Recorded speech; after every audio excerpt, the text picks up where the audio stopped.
paz do Senhor, em 539 a.C., Ciro, rei da Pérsia, decretou que todos os judeus exilados retornassem da Babilônia a Jerusalém para reedificar a cidade devastada e o templo do Senhor.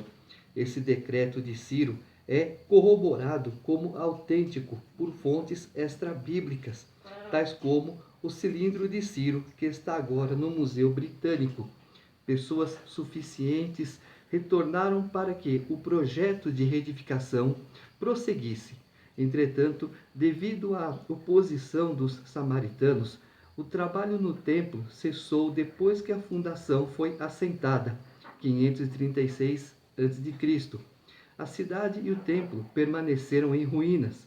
Por volta de 520 a.C., um novo rei, Dario I, trouxe estabilidade ao Império Persa e também a Judá.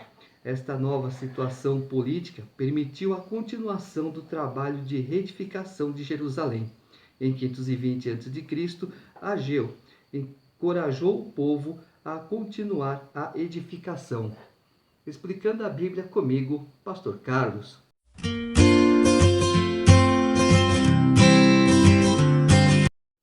Ageu, capítulo 1. No segundo ano do rei Dario, no sexto mês, no primeiro dia do mês, veio a palavra do Senhor, por intermédio do profeta Ageu, a Zorobabel, filho de Salatiel, governador de Judá, e a Josué, filho de Josadaque, o sumo sacerdote, dizendo: Assim fala o Senhor dos exércitos.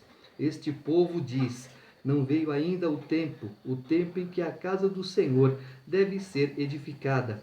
Veio, pois, a palavra do Senhor por intermédio do profeta Ageu, dizendo: Acaso é tempo de habitardes vós em casas apaineladas, enquanto esta casa permanece em ruínas? Ora, pois assim diz o Senhor dos exércitos: considerai o vosso passado. Tendes semeado muito e recolhido pouco. Comeis, mas não chega para fartar-vos. Bebeis, mas não dá para saciar-vos. Vesti-vos, mas ninguém se aquece. E o que recebe salário, recebe-o para pô-lo num saquitel furado. Assim diz o Senhor dos exércitos: considerais o vosso passado. Subi ao monte, trazei madeira e edificai a casa. Dela me agradarei e serei glorificado, diz o Senhor. Esperastes o muito, e eis que veio a ser pouco, e esse pouco, quando o trouxestes para casa, eu, com um assopro, o dissipei. Por quê? Diz o Senhor dos exércitos: por causa da minha casa, que permanece em ruínas, ao passo que cada um de vós corre por causa de sua própria casa. Por isso, os céus sobre vós retêm o seu orvalho, e a terra os seus frutos. Fiz vir a seca sobre a terra, e sobre os montes, sobre o cereal, sobre o vinho, sobre o azeite e sobre o que a terra produz, como também sobre os homens, sobre os animais e sobre todo o trabalho das mãos. O que acontece? Lá atrás, Eliseu, faz primeiro para mim, depois você viverá do resto. Que resto? Da multiplicação que Deus dará. Sempre devemos fazer primeiro para Deus, obedecer a palavra de Deus, para que a abundância chegue. Então Zorobabel, filho de Salatiel, e Josué, filho de Josadaque, o sumo sacerdote, e todo o resto do povo entenderam a voz do Senhor seu Deus e as palavras do profeta Ageu, as quais o Senhor seu Deus o tinha mandado dizer, e o povo temeu diante do Senhor. Então Ageu, o enviado do Senhor, falou ao povo segundo a mensagem do Senhor, dizendo: Eu sou convosco, diz o Senhor. O Senhor despertou o espírito de Zorobabel, filho de Salatiel, governador de Judá, e o espírito de Josué, filho de Josadaque, o sumo sacerdote, e o espírito do resto de todo o povo. Eles vieram e se puseram ao trabalho na casa do Senhor dos exércitos, seu Deus, ao 24º dia do sexto mês. E aí então, quando o povo ouve a voz de Deus e obedece, tudo vai bem, tudo corre para que tudo dê certo. E aí então eles começaram a construção do segundo templo. Como eu disse em alguns vídeos passados, o terceiro templo não está pronto. Projeto? Sim, tem. Os utensílios desse terceiro templo estão todos prontos, mas ainda não é o tempo da construção. E chegará esse tempo, chegará a construção, chegará o término dela, e chegará também o dia em que o anticristo sentirá o desejo de sentar-se nesse trono. E aí então os olhos de muitos serão abertos. Capítulo 2.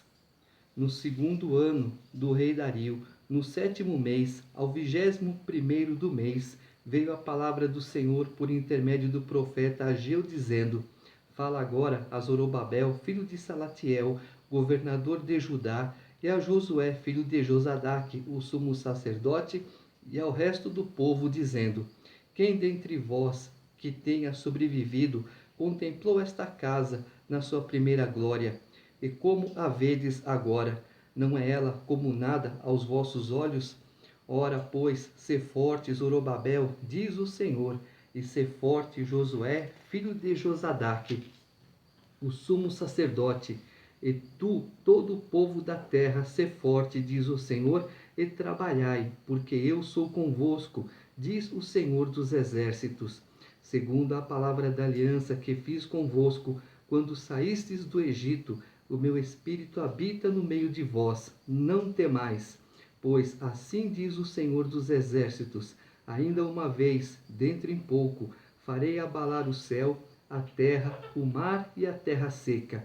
Farei abalar todas as nações, e as coisas preciosas de todas as nações virão, e encherei de glória esta casa, diz o Senhor dos exércitos.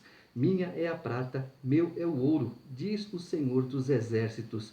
A glória desta última casa será maior do que a da primeira, diz o Senhor dos exércitos. E neste lugar darei a paz, diz o Senhor dos exércitos.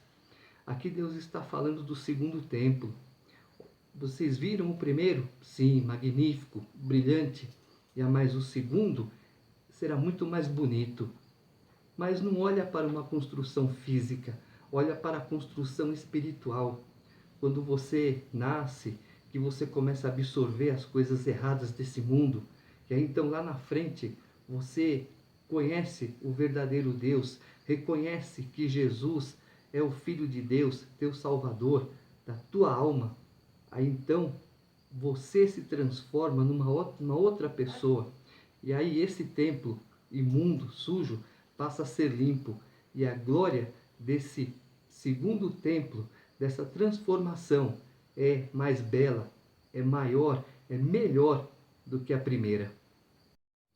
Ao 24º dia do mês nono, no segundo ano de Dario, veio a palavra do Senhor por intermédio do profeta Ageu, dizendo: Assim diz o Senhor dos exércitos, pergunta agora aos sacerdotes a respeito da lei.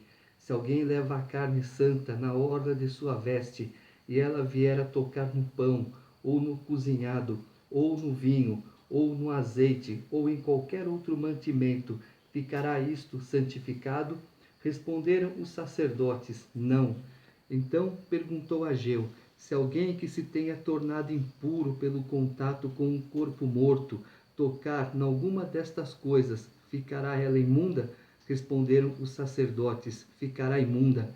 Então prosseguiu Ageu: assim é este povo, e assim esta nação perante mim, diz o Senhor. Assim é toda a obra das suas mãos, e o que ali oferecem, tudo é imundo. Agora, pois, considerai tudo o que está acontecendo desde aquele dia, antes de pordes pedra sobre pedra no templo do Senhor. Antes daquele tempo, alguém vinha a um monte de 20 medidas, e havia somente 10. Vinha ao lagar para tirar 50, e havia somente 20.